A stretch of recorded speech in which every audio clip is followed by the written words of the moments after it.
And hello everyone, welcome back to another Flask tutorial. So let's clean up a bit here before we continue, and we can just return render template, and we'll create a new template called index.html.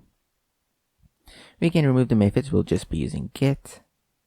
The route can be / the need secure file name or request, and yeah, we're good to go. Let's create a new template called index.html. You could use any of the other two, but index will work fine. This will be a very basic HTML template. Cool. Now if you were to open up in your browser, you should see hello world. Now let's talk about URL for. I'm going to create another app here. App.route. My test route.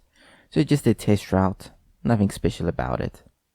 We're going to define a test function, which just returns hello. Great, so now we have a dummy route here. If we go there, it should say hello. Now let's import URL for. URL for is what we can use to build dynamic routes. So if we don't know the path to something, we can use URL for to generate that path. Let's say we need to get the path to this route here, this test. Let's just print URL for test. So this will be the URL for this test function. If we were to just refresh here, we'll get my test route. So you can use this URL for in Python to get the route to a specific function. So if you want to go to the test function, you can use URL for to get its route. But it has more power than just inside of the backend. So let's go here and create a new folder, and we can call it static. This has to be called static. Cannot be called something else, otherwise it will not work. Static contains all the static files you'll use. So in our case, the static folder will contain our CSS files. So this will be all of the source files we need. So here we can go style.css. You don't need to know any CSS. Just for now, make sure you have an h1 in this index.html. We're going to say h1 color red. There we go. Now let's say we wanted to use this CSS file inside of our index.html. Well, we could go and try and go link and a style sheet, and we can say style.css. Let's see. No, that doesn't seem to be working. Okay, let's try and route static CSS and then style. No, what if we route from the start? No, doesn't seem to really be doing anything. Ah, there we go. So if you route from the start, it does seem to work. However, in Flask, this is very bad practice. You should not be routing from the root directory. Instead, what you should be doing is you should be building this URL. Because linking them with this or like this can cause multiple issues. For example, you could get issues where it tries to protect against access to files it shouldn't be accessing. And sometimes there are multiple names or different names for this static folder.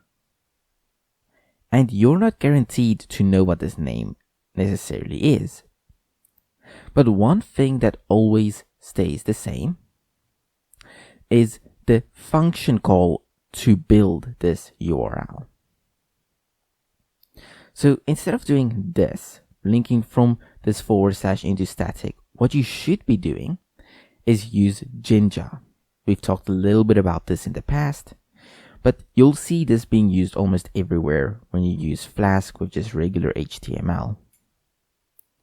So if we go like this allows us to use Jinja here. We can then go URL for And here we could pass in static. Check here, I'm using single quotes here because using double quotes will break out of these double quotes. So use single quotes. So we're using URL for this static function.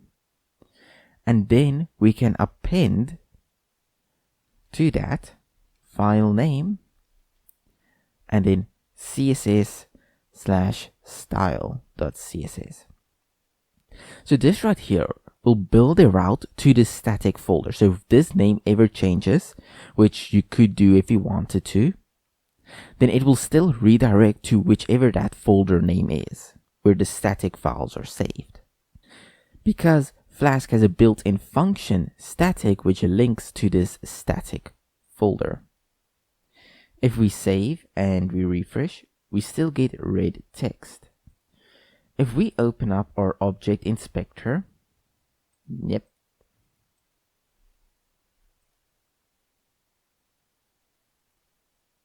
and we go to our head and we check this link, you'll notice it goes from the /static css style.css. That is because it is building this URL like how we did it. But if static ever changes, or if you maybe want to access a different directory, it doesn't necessarily need to be static, because this URL for can be basically for any function. It will build that URL for you correctly. You should be doing this instead of building them directly from scratch, where you go /static css style css, because this can cause issues in the future. So definitely generate or build your URL using URL for to make it more dynamic, to support changes in the future. And that is the basics of building a URL in Flask. Thank you all for watching. I hope you all enjoyed, and I will see you all again in the next Flask tutorial.